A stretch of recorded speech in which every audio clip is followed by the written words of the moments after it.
नमस्कार मित्रमैत्रिणींनो, मी कुमुद. सध्या मी जे एकदम घाणेरडा आणि वर्स्ट अनुभव घेतला हॉस्पिटलचा, त्यावरून मला तुमच्या सगळ्यांशी एक गोष्ट शेअर करावीशी वाटते. म्हणजे कोणावर मी डायरेक्ट ब्लेम असं नाही करत आहे, पण माहिती नाही, जो अनुभव आला आहे तो तुमच्याशी शेअर करावा असं वाटतं. ज्यावेळेस आपल्या पेशंटला त्रास होतो आणि आपण अचानक मग विशेष रात्रीच्या वेळेला ॲडमिट केलं जातं. तर माझ्या मिस्टरांच्या बाबतीत हेच झालेलं. मी राहते चेंबूर भागामध्ये. एक झेन हॉस्पिटल म्हणून आहे आमच्या इथे. मी मिस्टरांना तिथे रात्री 1:45च्या दरम्यान आम्ही घेऊन गेलो होतो. पण इतकं मोठं हॉस्पिटल आहे, पण त्यांनी तिथे मला म्हणजे त्यांची ती अवस्था होती की त्यांना वॉमिट येत होती, त्यांना स्ट्रोक आला होता, लेफ्ट साईडला पॅरेलाइज झाला होता आणि ते वॉमिट करत असताना त्यांनी फक्त आतमध्ये घेतलं त्यांच्या हॉस्पिटल स्टाफने आणि मला सरळ सांगितलं की इथे ना बेड अवेलेबल नाही आहे, तुम्ही सुश्रुत म्हणून हॉस्पिटल आहे तिकडे जा, कारण इथे आता सध्या बेड अवेलेबल नाही. म्हणजे हा किती निष्काळजीपणा आहे. तुमच्याकडे पेशंट ज्या अवस्थेत येतो त्यावेळेस तुम्ही त्याला उपचार देणं महत्त्वाचं होतं ना, तुमच्या कॅज्युअल्टी बेडवर ॲटलिस्ट. तोही संताप मी बाजूला ठेवला, कारण त्यावेळेला मी खूप पॅनिक, आपण स्वाभाविक आहे, आपलं माणूस ज्या परिस्थितीत आपण बघतो त्यावेळेस खूप पॅनिक झालेला असतो त्याची कंडिशन बघून. आणि त्याच्यानंतर सुश्रुतला गेल्यावर तिकडे फॉर्मॅलिटीज सगळ्या सुरू केल्यावर पहिला हॉस्पिटलचा प्रश्न असतो की डिपॉझिट पे करा. आणि ती एक 5-6 हजार अशी छोटी अमाऊंट नसते, ती सरळ 50 ते 70 हजाराच्या आसपास ती लोकं आपल्याला आपली पॉलिसी मेडिक्लेम असो किंवा नसो ते पे करायला सांगतात, एवढी मोठी अमाऊंट. आपण ऑलरेडी इतकं पॅनिक झालेलो असतो आणि आपल्या पेशंटला बघून आपली परिस्थिती तिथेच अर्ध्याहून अर्धी झालेली असते आणि त्यावेळेस सगळ्यात महत्त्वाचं असतात पैसे. आणि ती लोकं हॉस्पिटलमध्ये गेल्या गेल्या आम्हाला पहाटे 3 वाजता मला त्यांनी सांगितलं की तुम्ही 70,000 रुपये पे करा सुश्रुत हॉस्पिटलमध्ये. त्यावेळेस आपली मनस्थिती नसते आणि आपल्या अकाउंटला तेवढी एकदम रक्कम म्हणजे प्रत्येकाच्याच असते असं नाही. तरी देखील मी कुठून तरी कॉल्स वगैरे करून रिलेटिव्ह फॅमिलीने ती जुळवाजुळव करून आम्ही ठराविक अमाऊंट पे केली. आपलं हेच असतं की आमच्या पेशंटला आधी तुम्ही उपचार सुरू करा, पैशांसाठी थांबवू नका. पण मी खरंच सांगते, मी स्वतः तो अनुभव घेतला आहे. हॉस्पिटलवाले म्हणजे कदाचित त्या स्टाफची चुकी नसेल, ती मॅनेजमेंट तशी असेल, त्यामुळे त्यांना ते रूल्स फॉलो करावं लागत असतील. पण यावर ना खरंच बदल करण्याची गरज आहे. आज माझ्या नवऱ्याला जाऊन 17 दिवस कंप्लीट झालेत, पण ते दुःख मी अजूनही न विसरता मी तुम्हाला सांगते की हॉस्पिटलच्या सिस्टममध्ये ना कुठेतरी चेंज करणं गरजेचं आहे. जे आपल्या पेशंटला न पाहता पहिले पैशांची मागणी करतात की हे इतके भरावेच लागतील.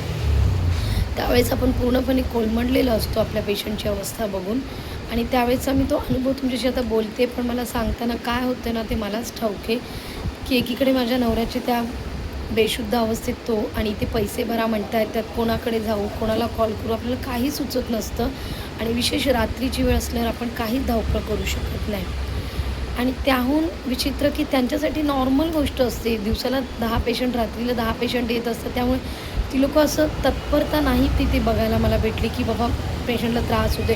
ते त्यांच्या सोयीनुसारच सगळं सुरू असते. तर हे कुठेतरी थांबवणं गरजेचं आहे. ह्या निष्काळजीपणामुळे कितीतरी पेशंटचे जीव जात आहेत हॉस्पिटलमध्ये, ही गोष्ट आपल्याला खरंच माहिती नाही आहे. आणि विशेष रात्रीचं हे झाल्यावर ज्यावेळेस आपला पेशंट ICUमध्ये ॲडमिट असतो, तो ICUमध्ये पेशंट असताना आपण पूर्णपणे त्यांच्यावर, हॉस्पिटल स्टाफवर भरोसा ठेवून, विश्वास ठेवून तिथून बाहेर ICUच्या बाहेर फेऱ्या मारत असतो, कारण आपल्याला ती लोकं अलाउ करत नाहीत. मला सगळ्यात एक वाईट गोष्ट सांगायची आहे तुम्हाला, हे कितपत माहिती नाही मला, बरोबर बोलते मी, पण ज्यावेळेस 24 तारखेपर्यंत माझे मिस्टर, त्यांचा जो डोक्यातला क्लॉट काढला होता, जो स्ट्रोक आल्यामुळे झालेला, ती प्रोसिजर पण खूप खर्चिक होती. त्याचा व्हिडिओ मी तुम्हाला नंतर सांगेल एक बनवून की त्यावेळेस पण माझ्यासोबत काय घडलेलं. आणि तो क्लॉट काढल्यानंतर 24 तारखेच्या संध्याकाळपर्यंत ते मला बेशुद्ध अवस्थेत होते. पण मी विचारलं की काय खायला देऊ, त्यावेळेस त्यांनी मला सांगितलं की मला चहा चपाती दे. आणि त्याच्यानंतर मी रिलॅक्स झाले की आता ते हळूहळू शुद्धीत येतील. पण 25 तारखेला सडनली मला डॉक्टर सकाळी बोलावून सांगतात की तुमचा पेशंट आता BP लो होत चालला आहे, व्हेंटिलेटरवर ठेवावा लागेल. त्या रात्रीत काय झालं मला खरंच माहिती नाही आहे. 24 तारखेच्या रात्री मला एक सगळ्यांना विनंती आहे, आजकाल जे हॉस्पिटलमध्ये आपण रात्रीच्या वेळेला जातो ना, तिथे सगळे नवीन शिकलेली मुलं असतात, म्हणजे ट्रेनी डॉक्टर्स असतात ना, शिकाऊ डॉक्टर, ती असतात लहान लहान मुलं, ज्यांना इतका एक्सपिरियन्स नसतो. तर आपण ना ती खात्री करणं गरजेचं आहे की जिथे आय सी यूमध्ये आपला पेशंट आहे तिथे त्या वॉर्डमध्ये एक सीनियर डॉक्टर असणं खूप गरजेचं आहे. कारण पेशंटला कधीही काहीही होऊ शकतं रात्रीचं. त्यावेळेस मी माझ्या डोळ्यांनी पाहिलं हे शिकाऊ डॉक्टर फोन करतात आणि फोन कधी आत्ता नाही उचलला आहे, सर फोन नाही उचलत आहेत. त्याच फोन नाही उचलत आहेत बोलण्यात आपल्या पेशंटचा जीव धोक्यात असतो. ते 2-2 मिनटं देखील महत्त्वाचे असतात. आणि ह्याच गोष्टीची मला आज खूप खंत वाटते की त्या रात्री असं काय झालेलं माझ्या मिस्टरांना की ते 24ला माझ्याशी बोलत होते आणि 25ला त्यांना तुरंत व्हेंटिलेटरवर ह्याला टाकावं लागलं हॉस्पिटलवाल्यांना.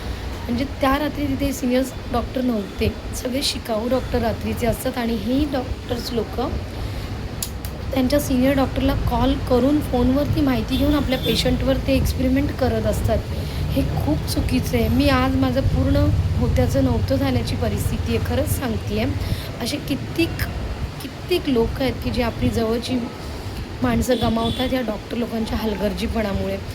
जिथे तुम्ही आय सी यूमध्ये पैसे भरण्याची मागणी तुरंत करता, हॉस्पिटलला पोचल्या तुम्हाला फीज हवी असते, इवन जे चार्जेस असतात ते हवे असतात. मग फॉर्मॅलिटीजप्रमाणे तुम्ही तुमचे सीनियर डॉक्टर पण त्यावेळेला उपलब्ध करणं गरजेचं आहे आणि तो राईट्स आपल्याला आहे. आपण हे बोलू शकतो की आय सी यूमध्ये आम्हाला सीनियर डॉक्टर हवेत, शिकाऊ डॉक्टर. काल मुलं डॉक्टरहून आलेले त्यांना काही एक्सपिरियन्स नसतो, जे रात्रभर आपले पेशंट्स त्यांच्या भरोशावर आपण सोडतो आणि मी माझ्या उघड्या डोळ्यांनी पाहिलं आहे.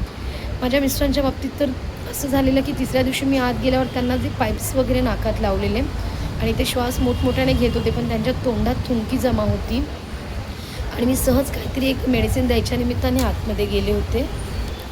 मी आय सी यूमध्ये काही मेडिसिन देण्याच्या निमित्ताने जबरदस्ती गेलेली. माझे खूप तिथे सिक्युरिटीशी वाद व्हायचे, पण मला असं होतं की माझ्या मिस्टरांना मला थोड्या वेळाने बघायचे, पण ती लोकं आपल्याला अलाऊ नाही करत. त्यावेळेस मी तिकडे पाहिलं तर मिस्टरांच्या तोंडामध्ये अक्षरशः भरपूर सारी थुंकी जमा झालेली, कारण ते जोरजोरात श्वास घेत होते, त्यांना पाईप्स लावले होते. आणि मी तिथल्या डॉक्टरांना सांगत होते की त्यांच्या ना तोंडामध्ये बघा बरंच काही थुंकी जमा. तर त्या दुसऱ्या ज्या ट्रेनी डॉक्टर्स असतात त्या म्हणतात नाही सगळं ओके. म्हटलं मॅडम तुम्ही प्लीज बघा. मी खूप 2-3 वेळा रिक्वेस्ट करून मग तिसऱ्यांदा मोठ्याने ओरडली. त्यावेळेस ते दुसरे डॉक्टर होते, ते म्हटले जा जरा चेक कर. ते चेक केल्यावर मग त्यावेळेस त्यांनी त्या एक सक्शनने म्हणजे एक इंजेक्शनसारखं असतं रिकामं, त्याने ती थुंकी बाहेर ओढून काढली. म्हणजे ह्या गोष्टी आपल्या लक्षात आल्यामुळे, कारण जर थोड्या वेळाने मी पाहिलं असतं तर मिस्टरांच्या तोंडाबाहेर पूर्ण फेस आला असता आणि आपल्याला वाटलं असतं की म्हणजे मी जरी बघून घाबरली असते की आता नक्की दुसरं अजून काय झालं आहे, कारण एवढी थुंकी त्यांच्या तोंडात जमा झालेली. म्हणजे आय सी यूमध्ये आपला पेशंट आपण आय सी यू बोलतो, ह्यांचे आय सी यूचे चार्जेस पण अव्वाच्या सव्वा असतात, पण तिथे खरंच आपल्या पेशंटची तेवढी केअर केली जाते का? हे आज माझ्यासोबत घडलं आहे, उद्या कोणासोबतही घडू शकतं. त्यामुळे मी खरंच एक सगळ्यांना रिक्वेस्ट आहे माझी, आज मी काय गमावलं आहे ते मला माझं ठाऊक आहे. आज माझा लहान मुलगा आहे आणि माझं सुखी संसार सुरळीत खूप छान चालू होतं, पण खरंच माहिती नाही, मी हेच मानते की त्यांचं आयुष्य तेवढं होतं आणि देवाच्या मर्जीने झालं आहे. पण खरंच कधी ना डॉक्टरांच्या निष्काळजीपणामुळे पण काहीजण आपले प्राण गमावत आहेत, हे मी तिथे पाहिले. कारण त्या आय सी यूमध्ये ना त्यांच्यासाठी रेग्युलर असते त्या गोष्टी.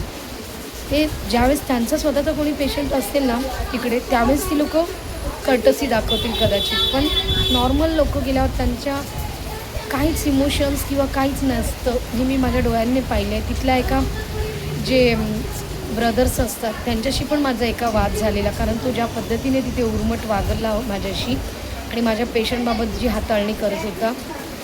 म्हणजे अशा बऱ्याच गोष्टी आहेत. तर मी जे अनुभवले त्याच्यावरून सांगते. मी आज खूप मोठं नुकसान माझं झालं आहे.